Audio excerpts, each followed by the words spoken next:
In this video, I'm going to show you how to create possibly one of the most iconic synthesizer sounds of all time using Novation's Peak synthesizer.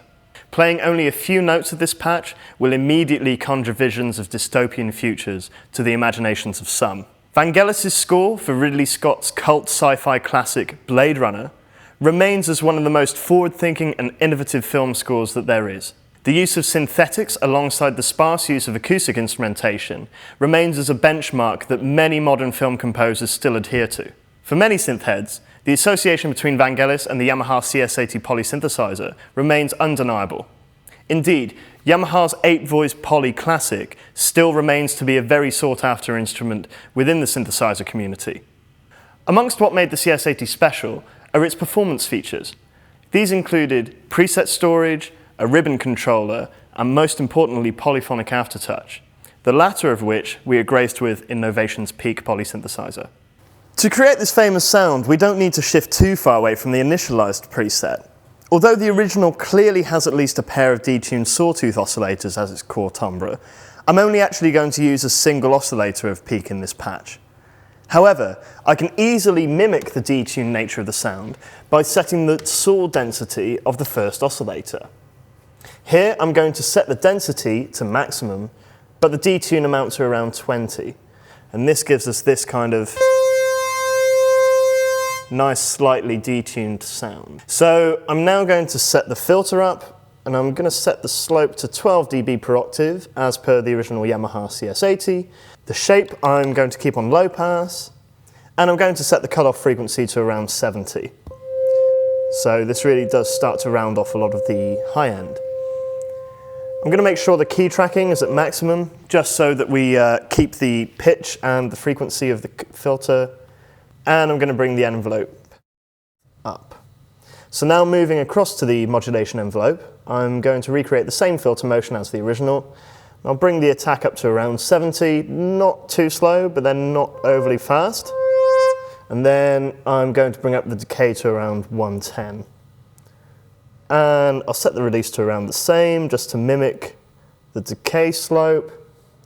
And then the sustain I'm going to keep at around 90, so we keep the filter fairly open whilst the note is held.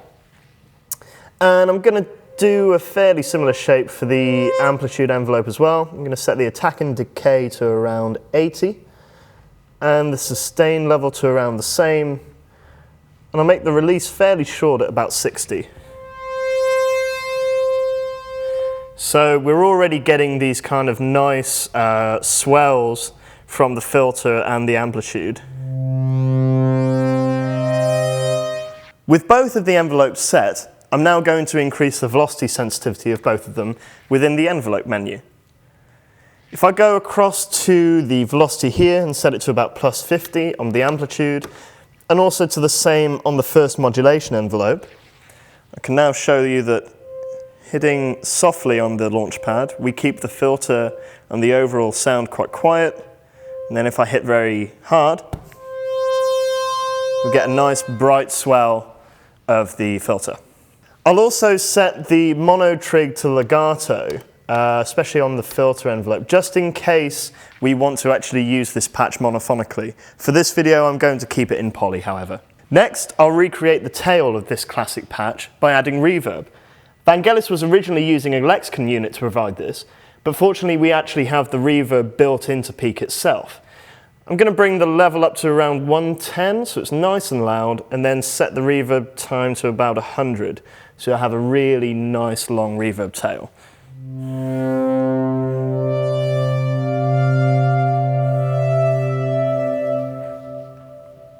So we're now getting that really, really nice swell from the original patch.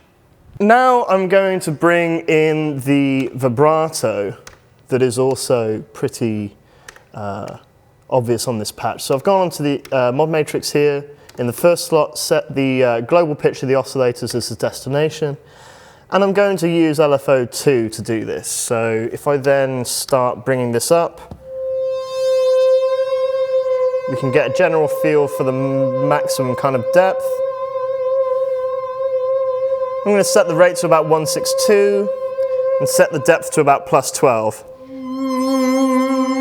Okay. But we don't want that active all the time, so I'm actually going to set this to the aftertouch. So if I now start to press into this pad, we get the vibrato. So with anything that will send poly aftertouch to peak, this patch has already become very expressive. We now have 2 dimensions of expression effectively within each note. However, I'm actually also going to get LFO1 to control the rate of LFO2, just to give us some kind of variation between every single voice. So here I'm going to set the LFO2 rate as the destination, and then set source A to the bipolar output of LFO1. And I'm going to set the depth of this only to +2, so it isn't too wild. But I'm then going to set the LFO1's waveform to sample and hold, and bring the rate all the way down to 0. So what this has now done is it's assigned a random value to each voice. So every time I play a new voice, we'll have a slightly different speed of vibrato. So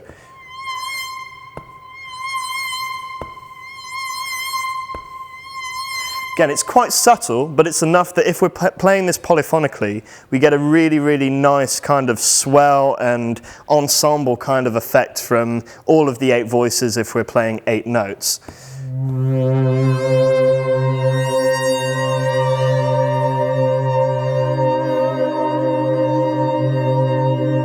So it's already creating this really nice, luscious patch. Also bearing in mind this is only from one oscillator. We're not even touching oscillator 2 and 3 at all. So now we've got the envelope velocities set. I'm now going to reinforce the velocity sensitivity of the filter envelope in the 3rd slot of the modulation matrix. So what I'm actually going to do here is set the velocity to change the attack stage of the modulation envelope. So I'll set the destination to mod env1A, which stands for the attack, and go over to source A and set that as the initial velocity. There we go. And set the depth to about -5. So what this means is that the harder we hit the note, the faster the onset of the filter. So again, this might be a very subtle change.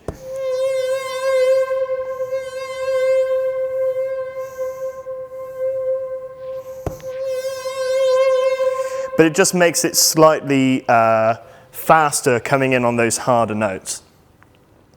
So now if I start playing close to the original,